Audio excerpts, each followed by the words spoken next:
to fear Him. In war, there is no substitute for victory. Let us never negotiate out of fear. We stand undivided, forever united, fighting hand in hand for the liberty we've earned, for glory and honor, for our sons and daughters, ever mindful of the lessons we've learned. Let the torch of freedom burn.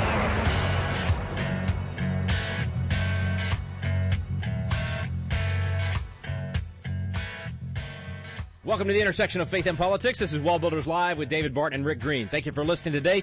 And if you're tuning in today for the first time this week, then you missed the first and second part of this series on Exceptional. So I want to encourage you to check them out at our website, wallbuilderslive.com. You'll still enjoy today. You don't have to go do that right now. You're going to very much enjoy what we're talking about today. But just know that there's so much more to it, and you can go get all that information at our website, wallbuilderslive.com. This particular program is about Exceptional. It's a DVD done by David Barton talking about what makes us unique as Americans. What was it that Alexis de Tocqueville saw in America that he knew we were going to be exceptional? He's the one that coined the phrase, and it became exactly that. We became a nation extraordinary, beyond ordinary, beyond normal, beyond anything any nation had ever experienced before.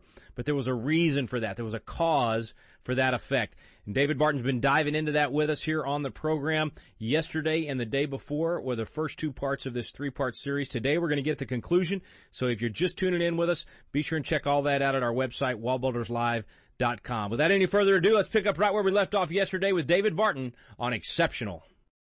God revealed himself through nature. And by the way, there's critics of Christianity. I've heard them. They say, you guys say you have a loving God. How can you say you have a loving God if he would send someone to hell who has never heard the gospel? What do you say about that? Well, the answer to that is already given in the Scripture. Back in Romans chapter 1, verse 20, Paul says that everything that can be known about God, including the intricacies of the Godhead, that's pretty heavy stuff doctrinally. Paul says everything that can be known about God, including the intricacies of the Godhead, have been revealed through what he has created, so that even the heathen are without excuse. So according to the Bible, God has so thoroughly revealed himself in his creation that you can know all of these things. Now, as Sir William Blackstone points out, he said, but after Adam sinned and fell, it really darkened our understanding. So God, in compassion for our frailties, he said, let me give it to you another way. You're not seeing clearly what you need to see in nature. Let me just write it down for you. And that's what we call the Scriptures. So you have the laws of nature, and you have the laws of the God who created nature. Now, those two laws don't contradict each other. And you will find that whether it is Romans 1 or whether it is Psalm 19, that dual revelation of God. So how does this work when you look at the laws of nature? How do we get a fixed moral law out of that? Well, consider things like, what does nature tell us about self-defense? Now, let me kind of sit aside here for a moment. I'm a cowboy. I'm from Texas. We do all the cowboy stuff. And what I try to do 2 or 3 times a year is take a little time off. And so I get with some of my cowboy friends, and we'll let our horses up, and we'll go to some really wild, rugged place. We'll take our horses, and we'll just try to disappear and get lost and find a new way out of wherever we are. So we enjoy riding with the horses. Well, to be a good trail riding horse, it has to really do what you ask it to do. So if I come to the edge of a cliff and stick the nose of that horse off the cliff and tell the horse, hey, go down that goat trail in the face of that cliff, that horse has got to do that. And if I get to the bottom of the cliff and I come to a fast-moving river and say, hey, we need to swim the river, that horse has got to do that. You need a horse on the trail that will do exactly what you ask. Well, we have great horses. We have great relationships with our horses. We treat them very well. We built nice barns for them. We feed them well. And it's an interesting thing. One of these trail horses that we have a great relationship with, and one of them, a mare, had a foal. And when you go into the barn to feed her and take care of her, like always, you'd come out with a hoof print in the middle of your forehead because it just kicks into her nature. Whoa, I'm supposed to defend my young. You can't get close to my young. This is a newborn. You can't get close there and chase us out of the barn with teeth bared. Wait a minute. That barn, we built you that barn. That's not your home. No, she thinks that's our home. So it kicks into their nature. They have it in their nature to defend their own lives, to defend the life of their family, and to defend the place where they live. That's part of their nature. That is a law of nature. We also raise sheep, and we had in a recent winter one of our sheep, for whatever reason, there was a little kitten. That kitten bonded up with that sheep, and they just kind of grew up in the pasture together. And so as winter came on, that sheep would go bed down in the pasture, and that little kitten would crawl up under the wool of that sheep and stay warm at night. And they just got to be great buddies. They bonded up until that ewe had twins. And when she had twins, that cat went out that night to lay down with the ewe, and that ewe pounded that cat into the ground. It was her nature. You can't get close to my twins. I'm going to defend what's mine. And Congress can pass all the laws it wants, forbidding ewes to pound kittens in the ground, and it won't make a bit of difference because that's a law of nature.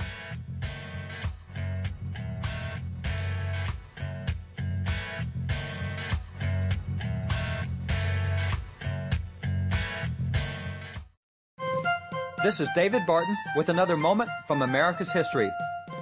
Our founding fathers, despite their common love for America, did not always agree with each other in politics. Such was the case between John and Samuel Adams. John was the leader of the Federalist Party, and Samuel was the leader of the Anti-Federalist Party. Consequently, political disagreements were not unusual between these two. On October the 4th, 1790, Sam wrote John and told him, "Let ministers and philosophers, statesmen and patriots, unite their endeavors to renovate the age by educating their little boys and girls and leading them in the study and practice of the exalted virtues of the Christian system." 2 weeks later, John wrote back and told Samuel that on this issue they both agreed. While these two prominent founding fathers disagreed on much, they both agreed on the importance of educating the next generation in the principles of Christianity. For more information on God's hand in American history, contact WallBuilders at 1-800-8-REBUILD. Let the torch of freedom burn.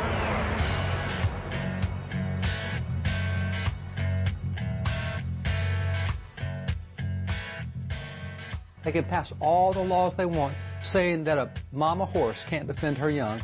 It won't make any difference. Doesn't matter what laws Congress passes because that's a law of nature. So, self-defense is a law of nature. I don't need the Bible. And by the way, the Bible tells me I have the right to self-defense, whether it's in Nehemiah, whether it's in Luke, whether it's in Exodus 22. All those passages tell me I have a right to self-defense, but I don't need the Bible to know that. It's a law of nature. The law of nature also tells us about liberty. There's more than 10 million identified species in nature, and liberty is the state of nature. You do not have raccoons enslaving elk. You don't have mice enslaving snakes. I mean, it doesn't happen. Liberty is the natural state of nature. Well, why didn't the Founding Fathers understand that? I mean, they were all pro-slavery. No, people were taught that today in school, and that's not right. The majority of the Founding Fathers were opposed to slavery, were for abolition. What you'll find is those Founding Fathers confronted the other Founding Fathers, said, hey, guys, slavery is a violation of the laws of nature. There is nothing in nature that enslaves any other. You can't do that. Well, that was the debate they had even back then, the laws of nature. They proved that liberty is the natural state. That is an inalienable right that God gives us. You also have the issue of abortion. You take those 10 million species, do you know there's not a species that kills its young while it's still in the womb? Abortion is a violation of all natural law. And it doesn't matter whether you believe in creation or evolution. Now, I'm a creation guy. There's people who believe in evolution. Even if you accept evolution, there's nothing in the evolutionary thesis that kills its young while it's still in the womb. Abortion is a violation of all natural law. Same with homosexuality. In those 10 million species, yeah, there's a couple of species that have homosexuality, but it's never a lifestyle. It's always an aberration even in those species. So homosexuality, I don't need the Bible to tell me that's wrong. That's a violation of the laws of nature. And by the way, up until just a couple of decades ago, even the U.S. Supreme Court said that homosexuality was a crime against nature. Didn't use the Bible. It was natural law. And then you have the issue of property. You'll find that once something is born into the world, it will stake out an area that it considers to be its own, and that will be its property. That's where it lives, and that's where it raises its young, and that's where it stays until it dies, and somebody else will take that property. But property is one of the inalienable rights. That is something that comes to us by the law of nature. Now, the Founding Fathers identified other laws of nature, but we could tell that there are rights and wrongs that come from nature. That's part of the fixed moral laws, the laws of nature. Let's continue with looking at laws of nature. What does the law of nature tell us about theft? Ooh, this gets a little tricky. With my horses, I've got several horses. If I pour feed out for all of them, they don't eat the feed I poured out for them. They go to all the other horses and try to get their feed. They steal from each other. Looks to me like theft is part of the laws of nature. And how about adultery? Oh, adultery definitely part of the laws of nature. That's why you have 1 bull and 40 cows in a herd. Monogamy is not common in nature. What do you do with things like murder? That's really common in nature.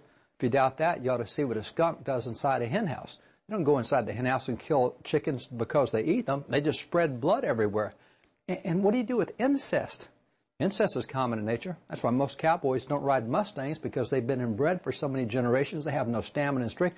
So if you're saying that the laws of nature teach us moral rights and wrongs, then what are you going to do with theft and adultery and murder and incest and those things? Because that seems to be part of the laws of nature.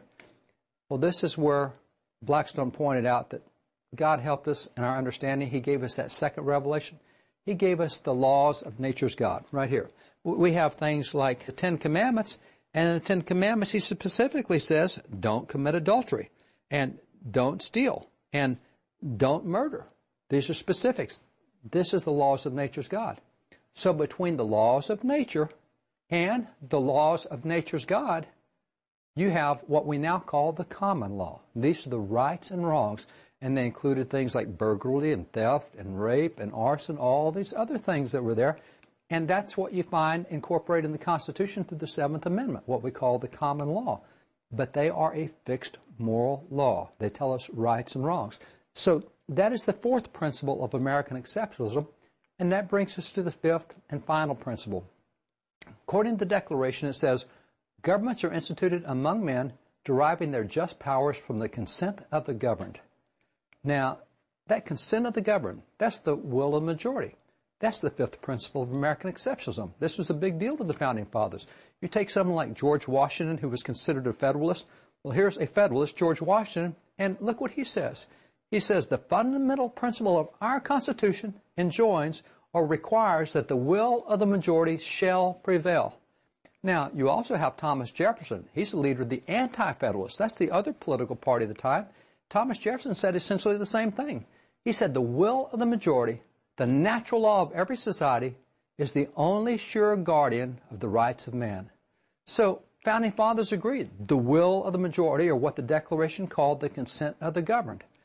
Now, if you look at these 5 principles of American exceptionalism, the first is there is a divine creator. We in government acknowledge that. The second is we in government acknowledge there are certain rights that come from God, not from us in government, and we don't touch those rights.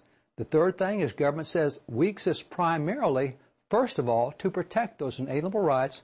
The fourth thing is that there is a fixed moral law. And the fifth thing is the consent of the governed. But notice the consent of the governed comes only after you've established inalienable rights and only after you have acknowledged a fixed moral law. In other words, the governed, the majority vote, it doesn't matter if you're voting on inalienable rights. Hey, we've all voted, we've decided you don't have a right to defend yourself. You know what? Even if a referendum on that is 99-1, I'll still have a right to defend myself because that's a God-given right not to be regulated by government, and government exists to protect that individual inalienable right. So it doesn't matter if we have a referendum on that. It doesn't matter what the will of the majority is on inalienable rights. They stand apart. The same with moral law. We can have a referendum. The people say, hey, we voted, and by a margin of 68 to 32, we've decided that rape is no longer a crime. Sorry, doesn't matter what you voted. There is a fixed moral law. Rape will continue to be a crime regardless of what the consent of the government. Well, if the consent of the government, if the majority doesn't get to have its way on inalienable rights and moral laws, then what does it get to have its way on? What the Founding Fathers called social compact laws. You see, we can all vote on whether we want the sidewalks to be 5 feet wide, 5.5 feet wide, or 6 feet wide. We can vote on whether the speed limit should be 45 or 50 or 55, or if you're in Texas, 85. I mean, we can vote on those things, but we do not vote on inalienable rights. We do not vote on fixed moral laws. So these are the 5 principles that produced American exceptionalism.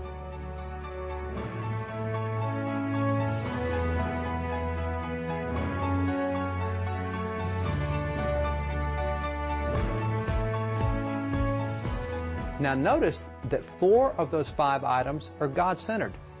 What's that mean? It means that a secular government cannot be a limited government. Look across the world now. Look at secular governments. Choose France or Spain or Greece or Scandinavia or Turkey. Choose Choose a secular government, see if it's a limited government. It's not. They're very much engaged in controlling every aspect of their citizens' lives. Now, the key to have a limited government is for the government to understand jurisdictional lines. It needs to understand what belongs to it and what doesn't belong to it. Jesus gave a good Bible verse on this. Matthew 22:21, Jesus said, "Render to Caesar that which is Caesar's, and unto God that which is God's." In other words, there are certain things that pertain to Caesar and certain things that pertain to God.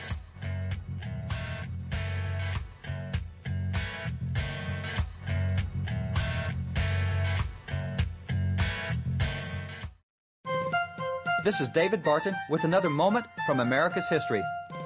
At the time of the American Revolution, numerous other nations also had revolutions, yet 200 years later, America is the only of those nations still under its original form of government. Is this just good luck? Not according to founding father Benjamin Rush. He declared, "I do not believe that the Constitution was the offspring of inspiration, but I am as perfectly satisfied that it is as much the work of a divine providence as any of the miracles recorded in the Old and New Testament." George Washington agreed. In fact, he declared, "I should be pained to believe that the United States have forgotten that divine interposition which was so often manifested during our Revolution, or that they failed to consider the omnipotence of that God who is alone able to protect them. Our founders acknowledged that our national success had come from God." For more information on God's hand in American history, contact WallBuilders at 1-800-8-REBUILD. Let the torch of freedom burn.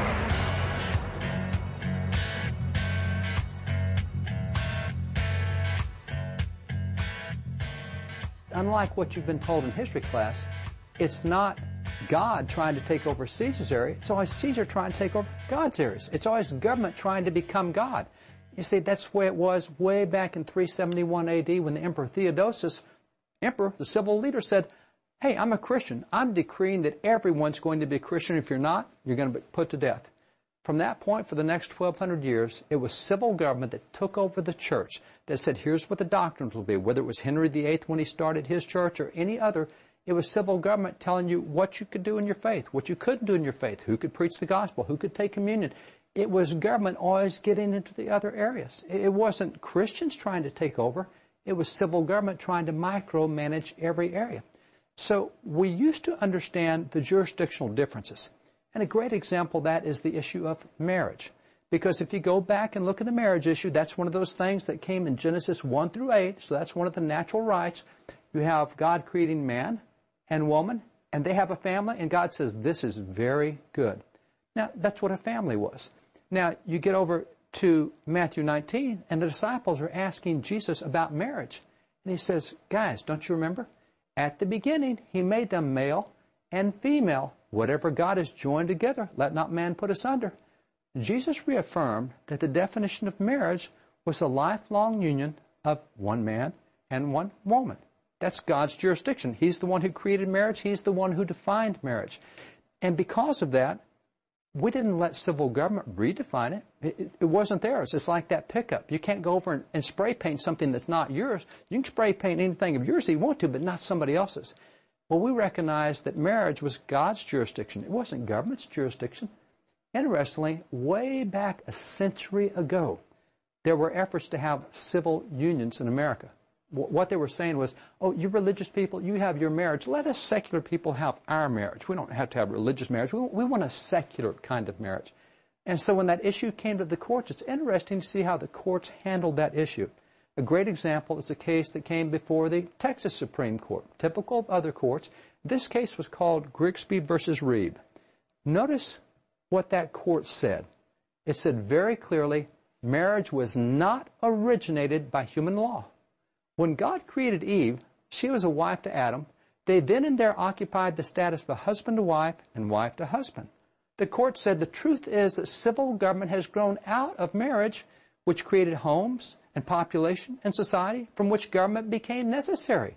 Marriages will produce home and family that will contribute to good society, to free and just government, and the support of Christianity. The court said it would be sacrilegious to apply the designation, quote, a civil contract to such a marriage. It's that and more. It's a status ordained by God. In other words, the court said we can't redefine marriage. That's not ours. That belongs to God. That's not our jurisdiction.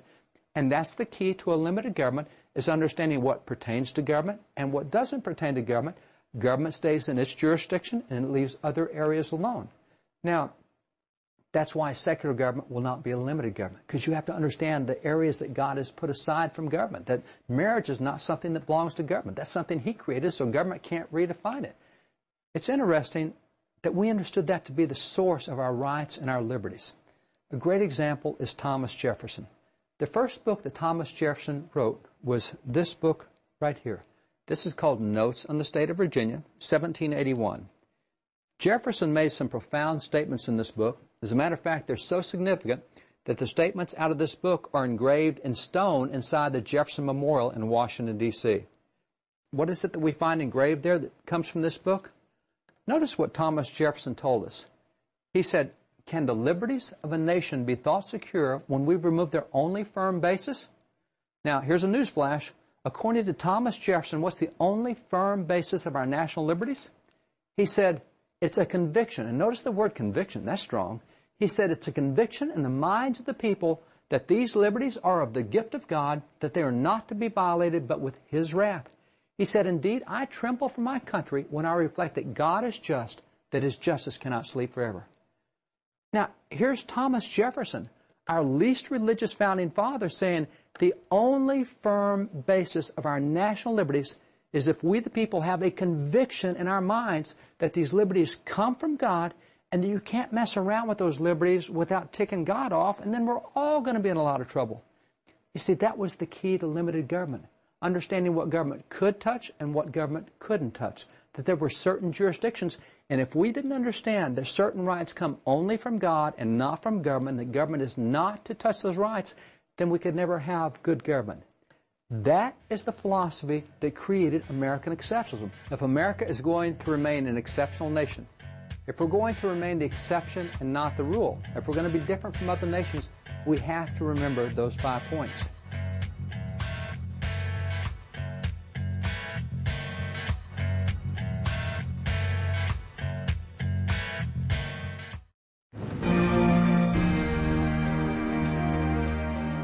Have you noticed the vacuum of leadership in America? It's not just that we have a few bad leaders taking us away from our founding principles and down a road of destruction. The real challenge is that we're looking around for leaders of principle to step up, and too often, no one is there. This is a generational challenge, and we must have a generational solution. God is raising up a generation of young leaders with a passion for impacting the world around them. They're crying out for the mentorship and leadership training they need, and we need to equip them for the purpose God has laid on their hearts. Patriot Academy was created to meet that need. You, the listeners of WallBuilders Live, have supported Patriot Academy over the years. You've sent your children and grandchildren to the program, and the results have been remarkable. Patriot Academy graduates now serve in state capitals around America, in the halls of Congress, in business, in the film industry, in the pulpit, and every area of the culture. They're leading effectively and impacting the world around them.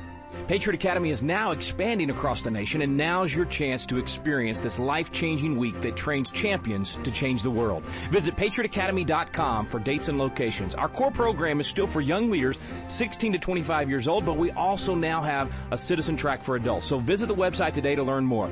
Help us fill the void of leadership in America. Join us in training champions to change the world at patriotacademy.com.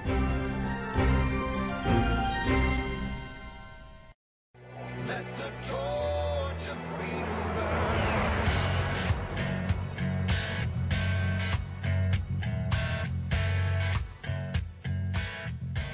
There is a Creator God, and we acknowledge that in the civil arena. Second, that Creator God has given us a certain set of guaranteed rights that did not come from government, and therefore government does not have the right to regulate those rights. Third, government exists first and foremost for the purpose of preserving our inalienable rights. Fourth, there is a fixed moral law, the laws of nature and of nature's God. And fifth, below the level of inalienable rights and a fixed moral law, we rule by the consent of the governed. Those are the 5 core beliefs and the philosophy that made America different from every other nation in the world. And if we're going to stay different from every other nation, if we're going to keep the blessings that we've enjoyed for so many years and not experience the instability and the turmoil that goes with other nations, we've got to preserve those foundations. We have to learn those 5 points. We have to teach those 5 points to others. And we have to work to make sure that we observe those 5 points in government if we're going to continue to be an exceptional nation.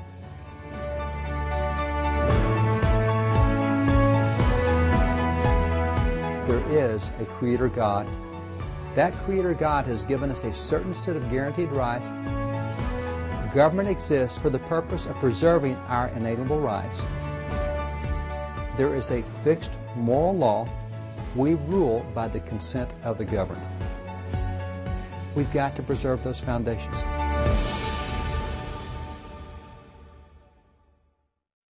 Well, that is the conclusion of our 3-part series called Exceptional. That was David Barton. That DVD is available at WallBuildersLive.com. For more information, check it out there at WallBuilders Live and also WallBuilders.com. Either one of those websites, you can find out more about this entire presentation. And what we really want to encourage you to do is go to WallBuildersLive.com, take the 3 radio programs that make up this presentation, today, yesterday, and the day before, and send those links out to your friends and family. Share this information, encourage them, inspire them, get them involved in doing their part to preserve this exceptionalism for future generations. Thank you so much for listening today. You've been listening to WallBuilders Live. We stand under